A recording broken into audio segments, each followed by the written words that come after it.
Welcome to Law and Justice. I'm Jane Mulcahy. This is a special series on the topic of relationships matter. And today I'm so excited to be joined by Robin Cogan from New Jersey. How are you, Robin? Oh, I'm so honored to be here. And I need to give a shout out to our dear Sissy White for Yes. connecting us. And I thank you, Jane. I feel very honored to be on your show. No, I'm very excited too. And Sissy did say to me a while back, oh, you really do need to get Robin on. You know, Robin's amazing. And I knew this anyway from following you on Twitter and your blog, which we'll talk about a little bit in a second. But maybe you can just tell me a little bit about yourself, Robin, and your background to get things started, please. Sure. So I am a school nurse. I have been for many, many years. I work in an urban, I like to say urban rich school district because rich with culture and diversity. I do not reflect the families that I serve, and I recognize that every day as well.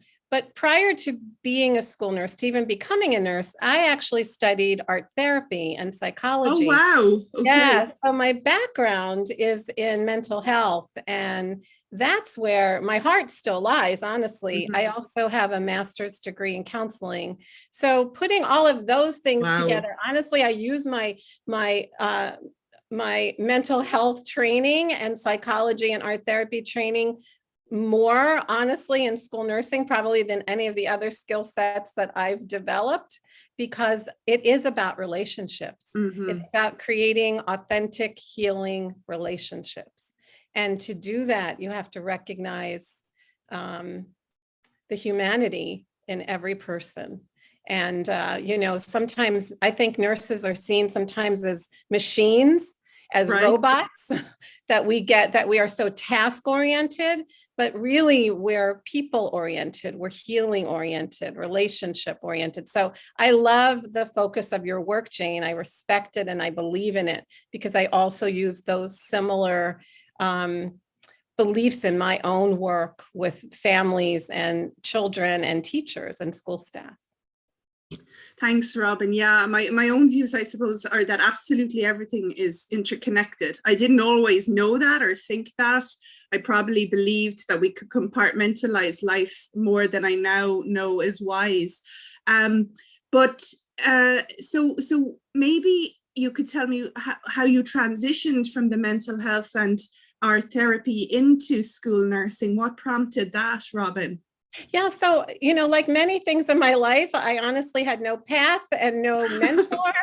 I was kind of an accidental nurse. Now I do call myself the Relentless school nurse, but it wasn't my first chosen profession. When I was in my art therapy program, there were a group of nurses coming through a general hospital, but a psychiatric floor of a general hospital where I was studying. I was doing my practicum for art therapy. And interestingly enough, one of their peers from their cohort of nursing students was an inpatient on our unit.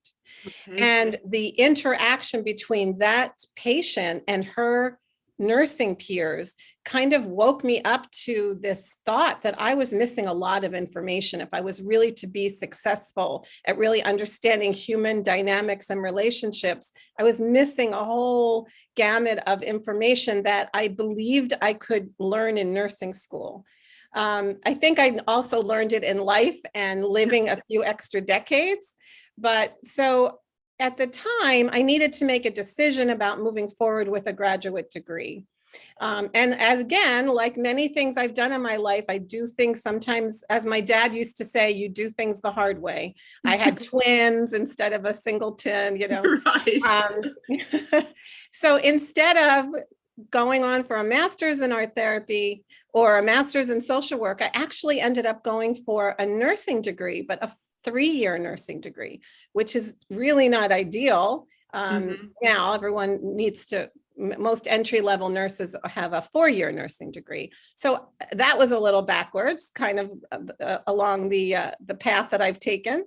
So I went to nursing school, and When I finished nursing school, though, I knew that my heart was in psych and substance use disorder. Mm-hmm. So that's where I started out my nursing career. I moved eventually into occupational health because I was really interested in the dynamics of how employees are able or not able to return to work after an illness or an injury. Right. And my work was actually with a railroad. So it was a really interesting work with, I think I had 4,000 employees and I was responsible for returning them to work, whether it was from a long-term illness or acute injury at work. But our railroad was bought out. And again, just like serendipity, what am I going to do next? My kids, my twins wanted to go to camp. And Okay. I thought, oh, I'll go to camp. So little did I know how desperate camps were for nurses. Okay. And anyway, we went to camp and all of the nurses at camp were school nurses. So once again, I made a decision based on, that sounds like a good idea. Sorry, my dog is scratching on the chair. That's okay. Hi, Hutch. And yes, Hutch. And, you know, I thought it was a fun summer. It was a hard summer, but I love children and I love working with families. And, you know, it was something I had in the back of my mind. So I went back to school, and the very first day of my very first class, because in New Jersey, you have to have a degree like a teacher, a certificate like a teacher to become a school nurse. So the teacher said that there were certain districts, high need, under-resourced districts that would hire a nurse with an emergency certificate while they were studying to be a school nurse. And I applied. And they called me for my interview to come in the day after 9/11. So it was September 12th, 2001.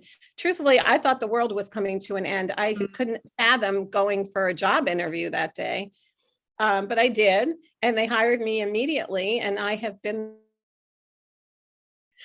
So Robin, you write a fabulous blog called The Relentless School Nurse. Can you tell me where the title came from? Oh, it's a funny story, actually. It came from my husband, because ever since we've been together, which is 40 years now, he's always called me Relentless. Nice. But in a good way, that I just don't stop until I get something done. I guess it's just part of my nature. And you know, as a creative person, once I became a nurse, I didn't have that creative outlet anymore. I used to paint and do ceramics and sculpture, and I have been away from that for so long. So for me, creative writing is that outlet. So I journaled, but when I became a school nurse, so I guess what I wanted to say is that if I had ever written a blog, which had been in my mind, I wanted to use that word to describe it. But when I became a school nurse, the notion of being relentless really played itself out for me in terms of being effective and helpful to my families, and not letting things drop, and really seeing things through to the end, and pushing the envelope, because people's need so much care coordination and direction and support for their children to flourish, because isn't that the goal, right? We want our children to flourish. We want our families to flourish. And so I started writing the blog because I found that the understanding of what a school nurse really does was void, that people believed it to be a retirement job, that it was yeah. And I remember collecting headlines around how they describe school nurses in these headlines. And it always had, Band-Aids and boo-boos and ice packs and head lice. And truthfully, that's a very minuscule part of what we do. And so I thought, when you allow other people to tell your story, they're going to tell it through their lens. So that's one of the main reasons I started writing the blog, because I wanted people to understand the importance of having a school nurse present in their building, the power, the skill set that they bring, and And I thought I could do that by sharing stories from my health office. What ended up happening, though, is so interesting, because I soon began to realize that what I really wanted to do was tell stories from other school nurses' health offices too, Right.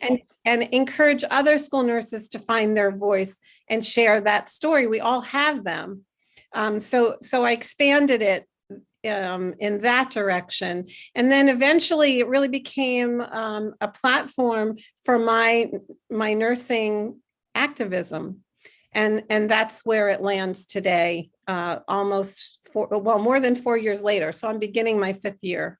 Yeah, and I love the paintings in the background there, the one of the nurse. I presume it's yourself with the mask on. Is it, Robin? Is it a self-portrait? So this was a special birthday present that my husband got a friend of ours to paint for me. Yeah. Isn't that great? Very cool, very cool. And it was in the background of some of those interviews I watched just there in preparation, where you were talking about return to school last year. And now obviously the whole world is still in the grips of this coronavirus pandemic, but in the States, you've been very badly hit with over 500,000 fatalities and that type of thing, and disproportionate impacts on African Americans and other groups and that type of thing. But you came to public attention when you described opening schools without really following public health guidance as being akin to playing Russian roulette with the lives of children and staff. So what's your position on school reopening at this point in time, Robin?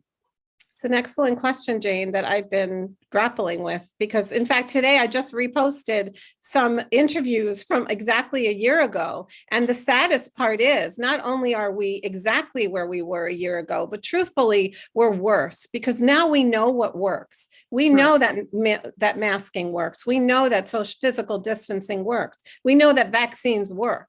But in many states in my country, they are actually banning schools from implementing these public health mitigation strategies, that there are governors and legislators that are putting laws into place that will literally punish school districts if they implement mask mandates. They will take away their federal funding.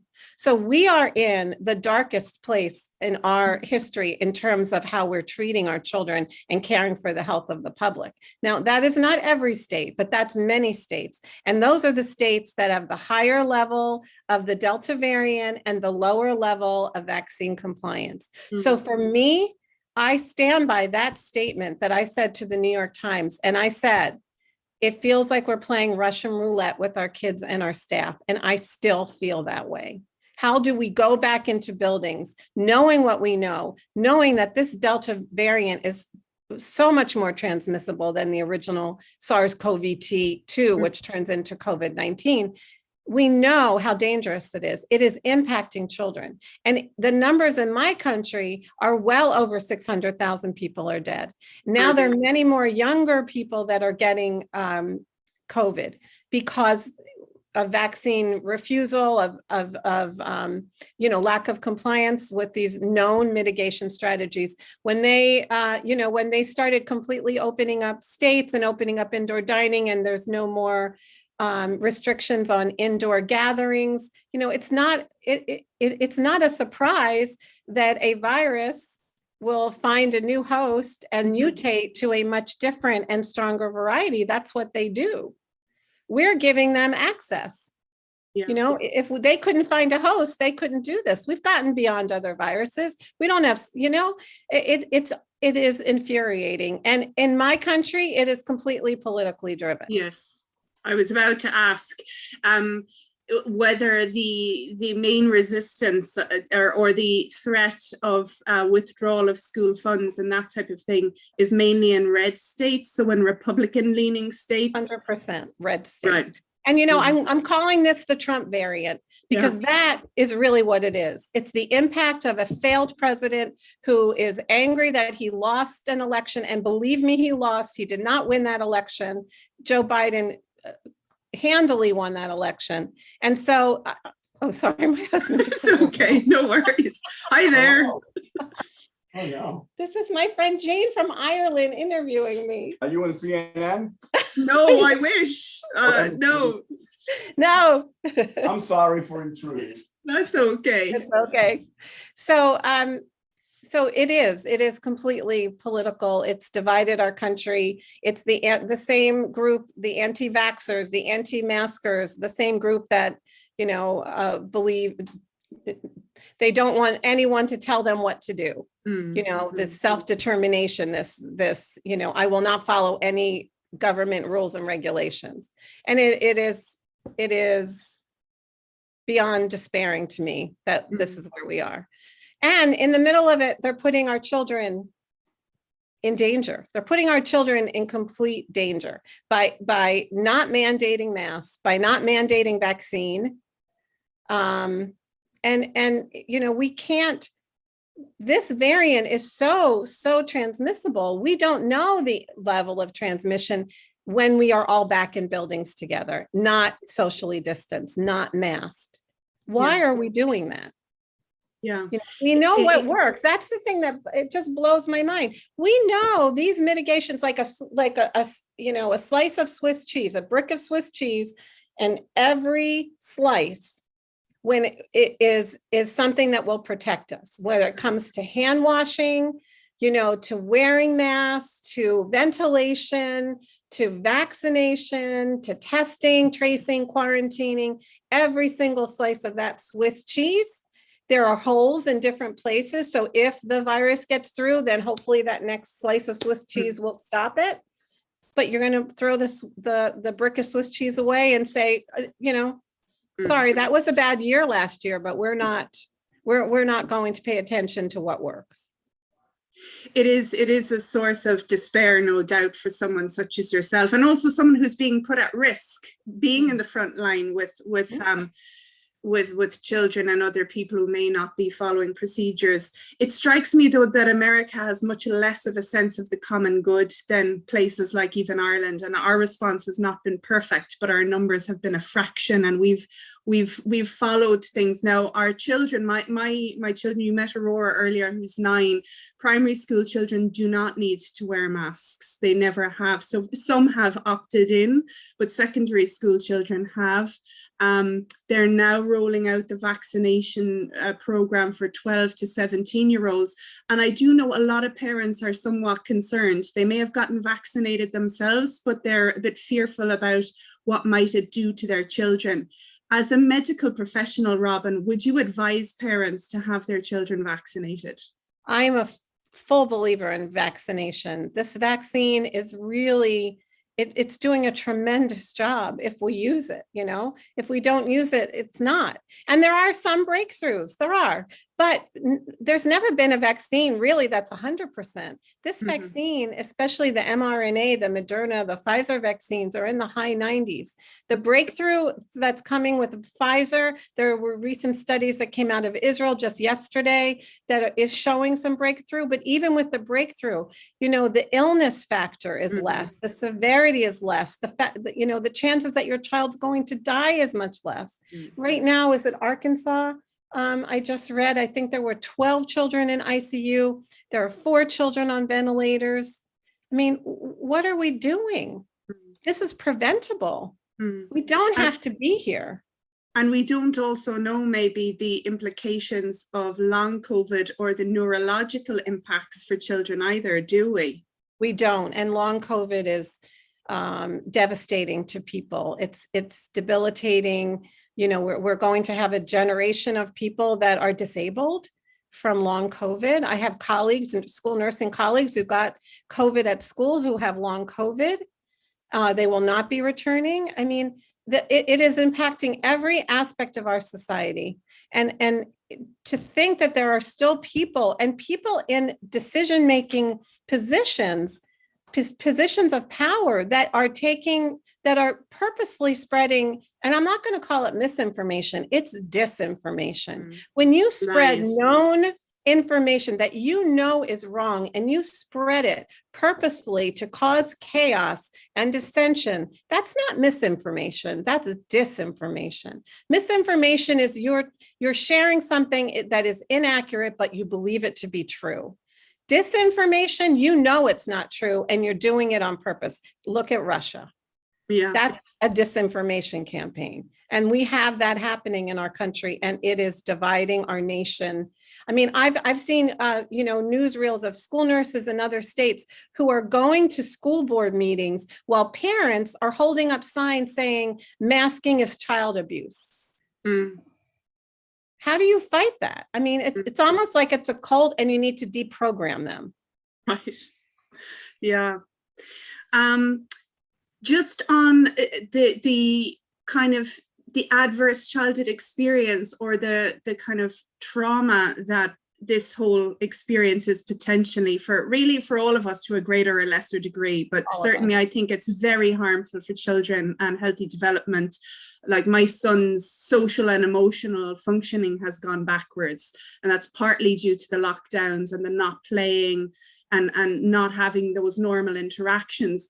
But can you tell me a little bit, because I know you're also interested in ACEs and trauma from Twitter, in your role as a school nurse, how have you seen matters to do with safety and relational health and trauma play out before and during COVID, Robin? So this is the area that I am most concerned about, because I have to tell you that prior to COVID, first of all, school nurses were spending up to 35% of our time on mental health issues for children. And truthfully, thankfully not in your country, Jane, but in America, the concern about gun violence in school or coming to school is a huge concern. Mm-hmm. And while there may not be a mass school shooting, every day, you see the impact of gun violence in this country. And while there are school shootings, thankfully they're not every day, there are 95% of our schools go through active shooter drills once a month. Horrendous. It's horrendous. And some of them are so hyper realistic that they use sounds of gunfire, they use fake bullets, the scare tactics are tremendous. And that kind of trauma, raising a generation, they call it generation lockdown. Mm-hmm. Having spent your most formative years going through lockdowns, right? So prior to COVID, school safety was already tenuous. So you add this invisible virus on top of, concern around school safety to begin with. Where do we feel safe? And being safe and feeling safe are very different things, right? So I have a personal and professional connection to gun violence. I am a gun safety prevention activist. I have had personal family experiences with mass shootings, family members that were both victims and survivors. And as a school nurse in a city where gun violence is prevalent, when COVID happened, and this caught me, one of the COVID recommendations was to keep windows and doors open, right, for circulation. However, for gun safety, we keep windows and doors closed at school. We keep them locked, actually. Right. So which one is it? Yeah. Which safety need takes priority? Yeah. Right. What are we doing here? In fact, I spoke at a state, it was a committee on school reopening at the legislative level for our state. And I brought that issue up, and the committee chairperson was furious at me that how dare I bring gun violence into this discussion. And I told him a story. I told him this story. A mom reached out to me in the middle of the night, and she sent me a tweet, a private message on Twitter. And she said, "Robin, I only have one child left. What should I do about school?" This is a mom who had two children at Sandy Hook Elementary School. Oh, goodness. Her daughter was 6. She died. Horrific. Her son was 8. He was now 16. This is last summer when she contacted me. And she was wondering, how can she make that decision to send him back to school? And do you know, just 2 nights ago, she called me back and she said, "Robin, I'm worried again." I'm back to where I was last summer. So there is a connection between COVID and gun violence and feeling safe and being safe. And that is that's the bottom line here. It's safety.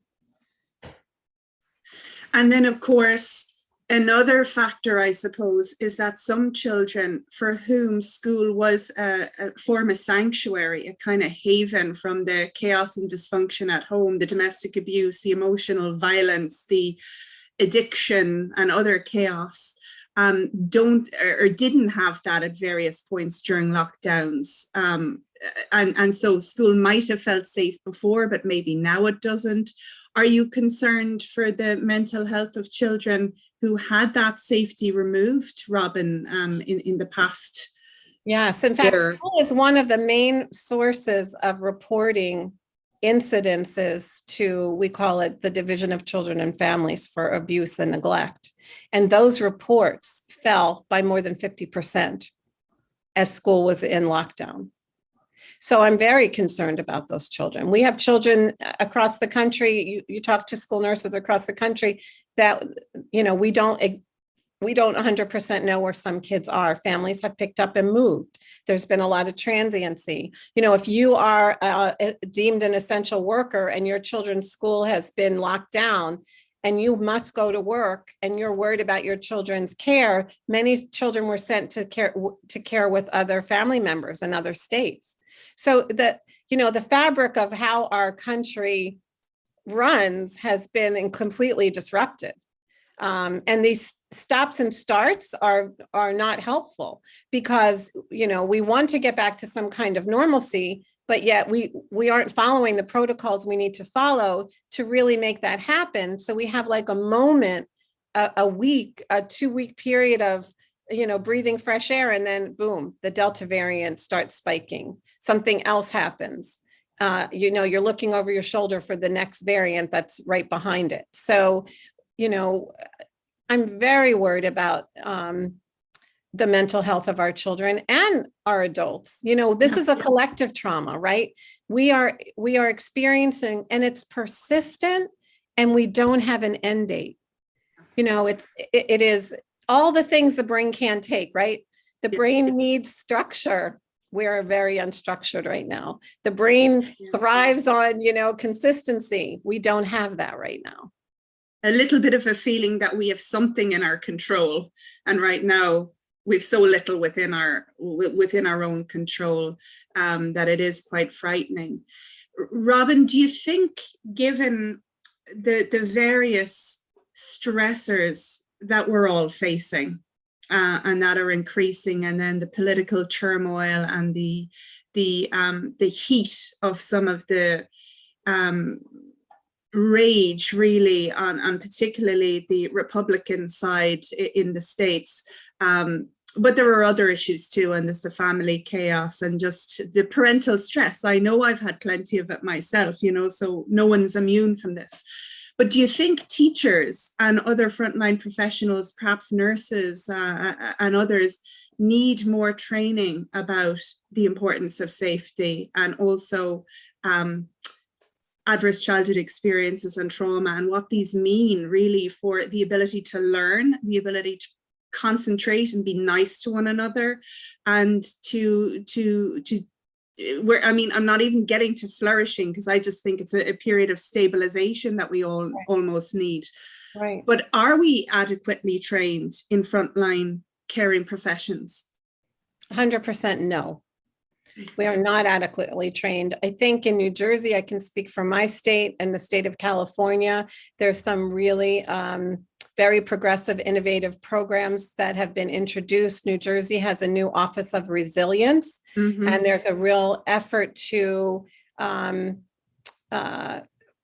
mobilize organizations and educational entities that have been working solo and really bringing them together to bring this information to, down to the ground level where health really happens, and train staff and help children understand through things like circle practice and restorative justice and, creating healing-centered environments right? Where we understand, if you've studied this long enough, that everybody has something, that we all come with some adversity. So can we treat it like a universal precaution? Does it really matter what my ACEs were? No. I may have a lot of them, yes, but treat us the same, that we all come with something. So what does that look like? It looks like kindness. It looks like connection. It looks like, creating these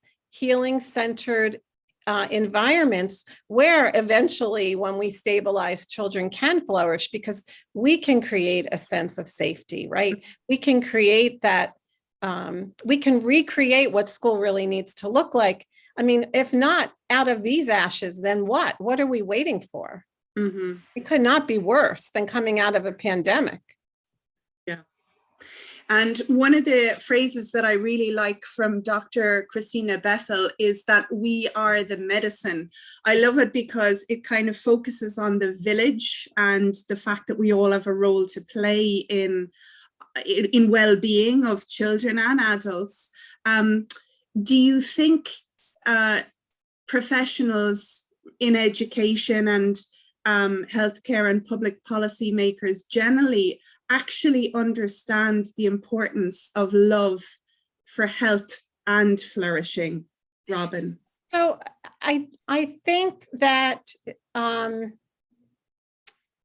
I think we need to change the definition of who is an expert. I think we have this, stratified hierarchy that devalues the true expert in anyone's life, which is themselves. Mm-hmm. And so I really do believe that there is the beginning of an understanding about the impact of adversity. I think there's a beginning of an understanding of the long-term health effects. For a long time, the ACEs study was not seen as valid. And I think that did a great disservice for all of us. And it took a lot of courage and continuous discussion and training around the importance and additional studies. I mean, the science is there. It's really, the science is absolutely there. But I think it needs to start in their training. I think it has to begin in how we're educating those people who are taking care of people. And I know for me as a school nurse and also as a faculty in a school nursing program, we redesigned our program and grounded it in the importance of understanding ACEs. Because also, if we don't address what's happening with the adult, we will never get to the children. And a dysregulated adult cannot help a dysregulated child ever. So ever, right? So I want to be child focused. I really do. But I think sometimes we are so child focused that we forget who's caring for the children. Yes. And they are not machines, just like nurses are not machines. We are people. We come to our work with our background, with our issues that we're walking out of our house with that morning. We don't leave them at the door. And that doesn't mean we're not professional. It means we're human. Yes. And so where are the supports? Where's the safety net for the caregiver, for the professional caring for other people? Because as you know, compassion fatigue runs very high, especially when you work with children, especially when you work with people really in their most vulnerable states. And so I like to focus on the well-being of school nurses. I've done some speaking recently to some school nurse groups, and it's like a foreign concept. Oh no, we're fine. Yeah. Yes. We're really not fine. We're not fine at all. And then when you look at the data that shows how many are leaving, how many are resigning, how many are retiring early, I will readily admit to you that the thought has crossed my mind more and more since COVID. Do I really want to put myself back in this again? Especially in an environment where people aren't masking and aren't using the safety precautions that we know work? Yes. That makes perfect sense to me, you know, because I do understand the importance of self-care, and also someone needs to take care of the caregiver. So if that's the mom who's highly stressed and unsupported, or the nurse or the teacher or the social worker, I mean, someone needs to be holding them too. And Yes. We don't recognize that enough, that, you know, there's only so much that any of us can give at any one point without combusting somehow. And I think there's a stigma around healthcare, anyone in the caring profession asking for help. There is a stigma around doing that. And that we need to counterbalance that, because it's not true. You know, if you really want a robust, functioning, productive healthcare profession, then do everything in your power to support them and honor their need to rest and regroup. You know? Yes, it's so interesting, but I don't think it's just healthcare that suffers from that. You know, I certainly know criminal justice, prison officers have to be, you know, tough and kind of macho, even if they're female. Police officers do. Teachers can't show weakness. You know, anyone who says my mental health is suffering because of stress or whatever, then becomes somehow suspect, and that's because we see it as a disorder rather than a normal response to abnormal conditions so often. Hence the need for mass training, in my own view. But we might move on to the fact that America is such a diverse place. And you mentioned at the outset that the community that you serve is a very diverse community, Robin. And so you guys are grappling right now still with Black Lives Matter, which is a very important reckoning. And then there's the aftermath of the insurrection in the Capitol in January. Do you believe racism is a trauma? Oh, I have a visitor here. Oh, is he adorable? This is Luke. This is Hi, Luke. Luke. You can say hi. So will you say hi to Robin? Hello, Luke. You are quite handsome. Isn't he? I love your hair, Luke. Yeah, he's very handsome. Lukey, you must just give me another few minutes, okay? Bye. Apologies, you, Luke. Robin. Thanks for sharing your mother, Luke. It's such an important moment as well. So I was just asking you. He's Robin, the reason. He's the point. Because he is the point. So he came in exactly at the perfect time. You know, I'm embarrassed at the ugliness that is showing in my country. I'm embarrassed at the leadership that has been elected. Not right now. I'm thrilled with Joe Biden, and certainly Kamala Harris broke all kinds of glass ceilings. Yes. But I'm embarrassed at the Republican leadership, and I'm horrified that there's even a discussion that we can't discuss critical race theory, which is actually teaching history. Right. You know, it equals history, and our history is fraught with horrendous events that, you know, we are destined to repeat if we don't acknowledge them and recognize them and do better. And so, you know, the pandemic really, what it did, hold on one second. I just have to tell my husband not to bang. Well, okay, sure. Let me. Okay. So, I'm trying to remember what I was just going to say about teaching history. Oh, I forget what I was just. I can take it out anyway. Don't worry. I'll roll backwards. You were just talking about critical race theory, the Republican Party, the Republican leadership, and how really it's about history. And about the pandemic and what the pandemic really displayed, which we knew all along. Anybody who works in an under-resourced environment knows the structural racism, the lack of, the food desert and the housing insecurity and just the the aces of poverty, just living in poverty. You know, there's adverse childhood experiences, and then there's adverse community environments, right? The work of Wendy Ellis.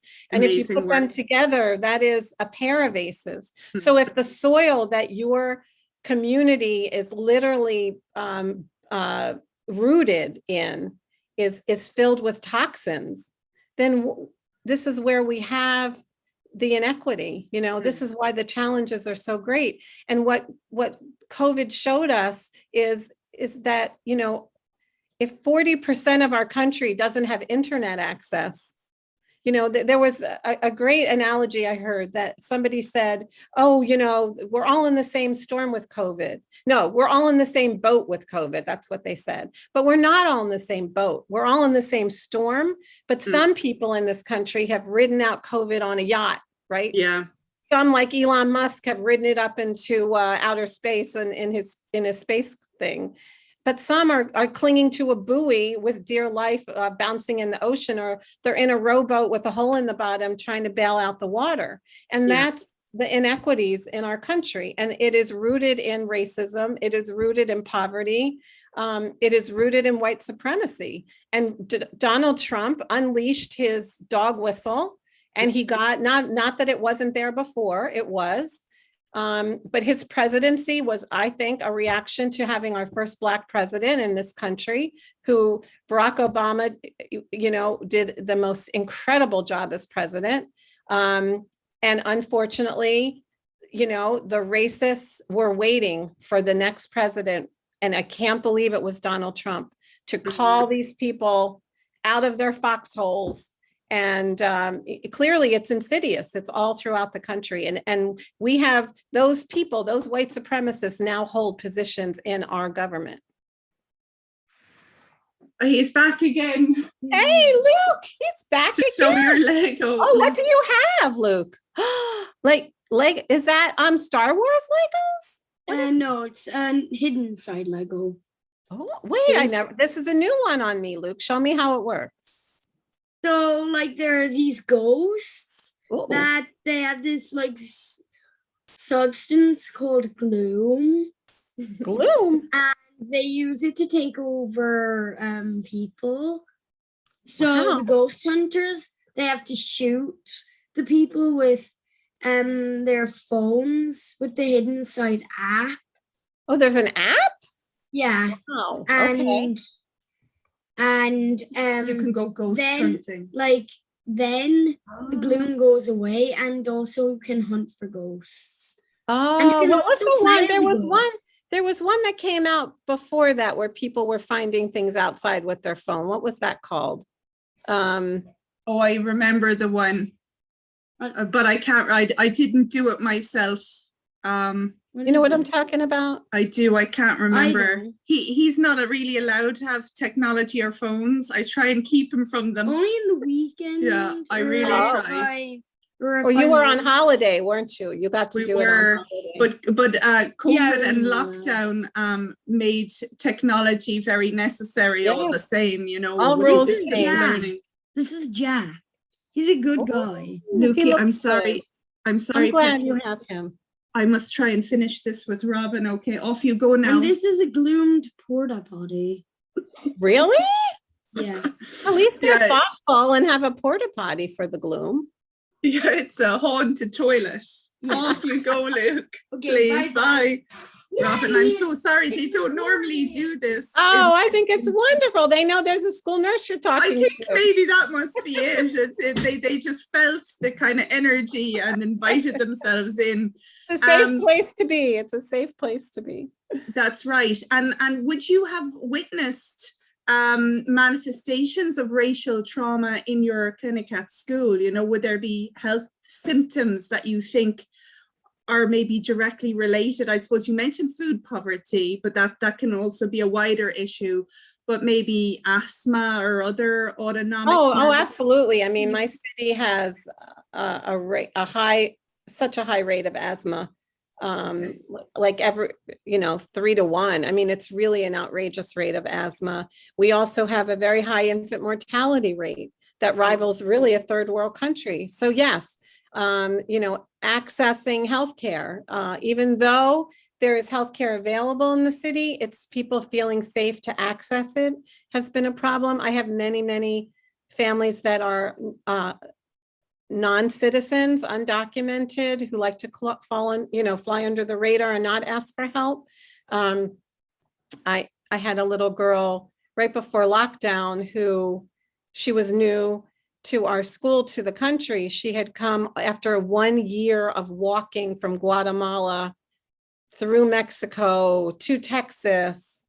When she finally got to the United States, they were not separated because they missed that horror by like a month on the calendar. But she would come to school and we have free breakfast and lunch.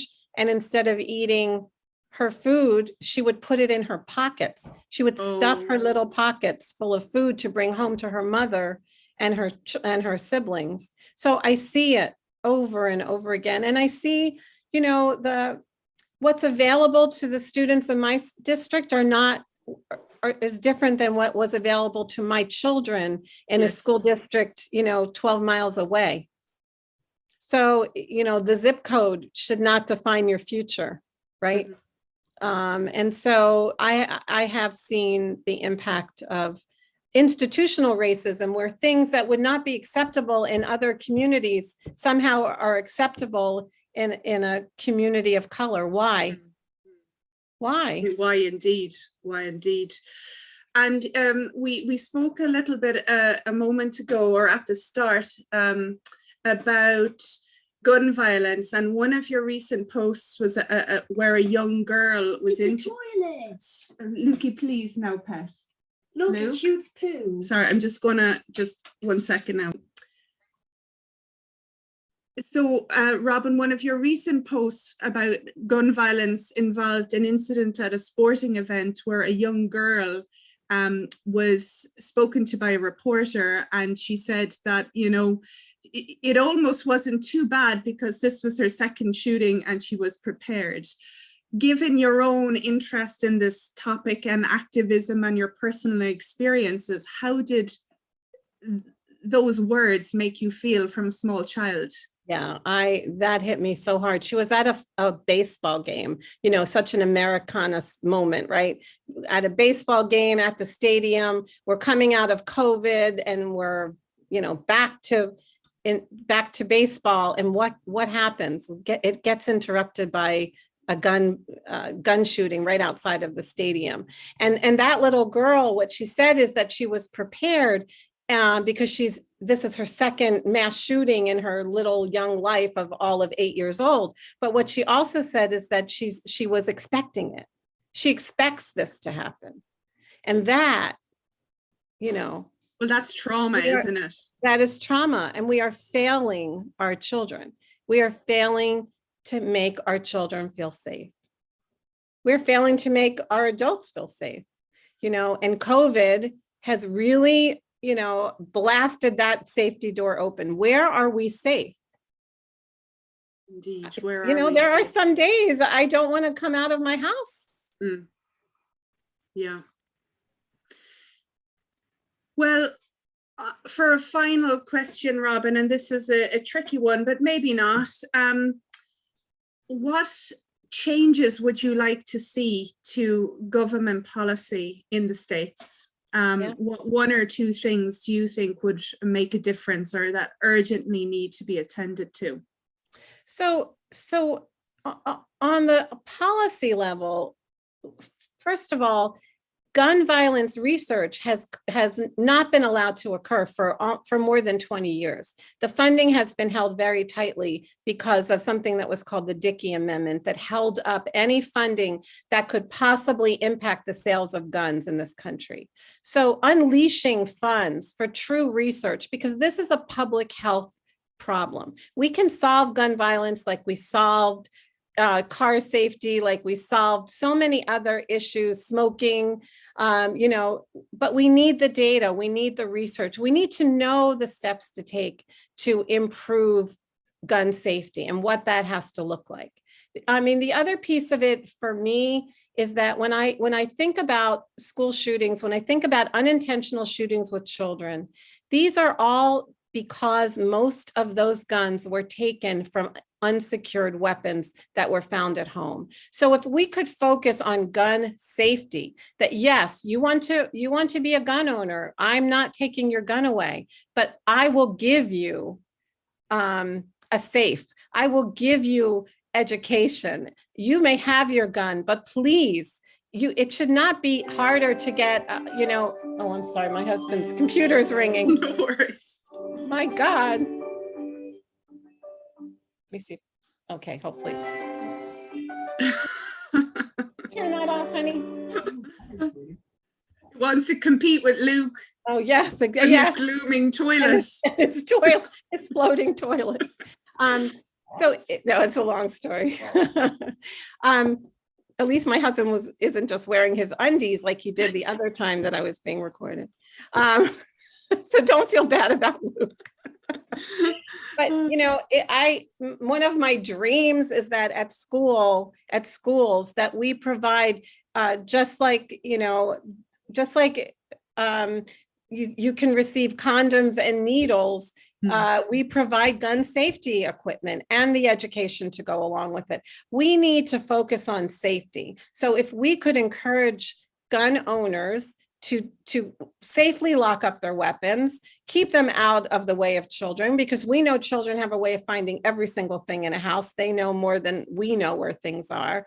That one piece could save lives, right? So it is, and the underneath all of it, to me, is also ACEs. When a child grows up with violence, exposure to violence, the chances are them either becoming a perpetrator or a victim rises significantly.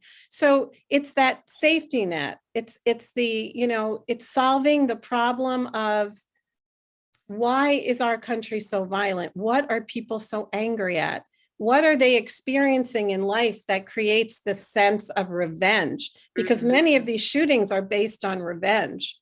And not linking it to mental health. Those are a very small percentage. That has really caused an unfair stigma on people who have, it really has. But it's really, if you look deep into the data, some of the mass shootings especially are from revenge. So relational woundedness is at the root of an awful lot of this. Yes.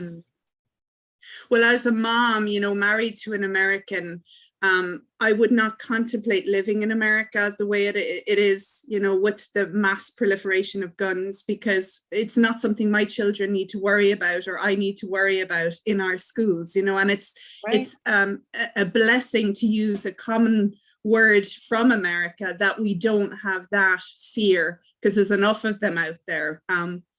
But Robin, look, I'm so grateful to you for talking to me about your fascinating and important work and your activism, and the training that you do with student nurses and all of that. Thank you so much for taking the time. Thank you, Jane. What a really treat to talk to you and meet your family. Yes, that was totally unplanned, but I do definitely think they felt a nice, warm, welcoming energy, a pull, a magnetic pull in. The nurse's office, the virtual nurse's office. That's right. I think it must have been something like that. But this has been Law and Justice, and the topic we've been discussing today has been Relationships Matter with Robin Cogan. Thanks again, Robin. It's been so good. Thank you so much.